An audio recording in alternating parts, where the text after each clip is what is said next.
ঘুম থেকে ওঠার পরে মাথার ভিতর চিন্তায় গিজ করে কি খাবো কি রান্না করব, তো সব মিলিয়ে মানে নাজেহাল একটা অবস্থা। হ্যালো এভরিওয়ান, আসসালামু আলাইকুম।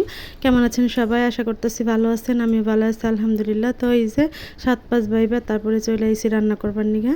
রান্না করবার এখানে হচ্ছে আমি আজকে চিংড়ি মাছ দিয়ে পুঁই শাক দিয়ে রান্না করব। বাগান থেকে কয়েকটা পুঁই শাক কাইটা নিয়ে আইছি। তো এই পুঁই শাক দিয়ে আজকে হচ্ছে চিংড়ি মাছ দিয়ে রান্না করবো। তো এনে কড়াইয়ের মধ্যে সব মশলা সুন্দর করে কষাই নিতেছি। কষানো শেষ হলে তারপরে কাইটা বাইসা রাখা পুঁই শাক আর হচ্ছে সাথে একটা বেগুনও দিছি, দিয়া সুন্দর করে এই যে এখন শাকটা মাছটা কষাই নিমু। এই তরকারিটা আমার অনেক বেশি পছন্দ, এই জন্য আমি প্রায় রান্না করি। পুঁই শাকটা আমি ভাজি খাই না, আমি প্রায় সময়ই হইলো এরকম চিংড়ি মাছ দিয়ে তরকারি রান্না খাই। তো এই যে দেখেন আমি আজকে ইন্ডাকশনে রান্না করতেছি। তো এই যে সুন্দর করে কষায় নিতেছি, দেখেন দেখতে কি সুন্দর লাগতেছে। কালারটা কিন্তু হেভি সুন্দর লাগতেছে।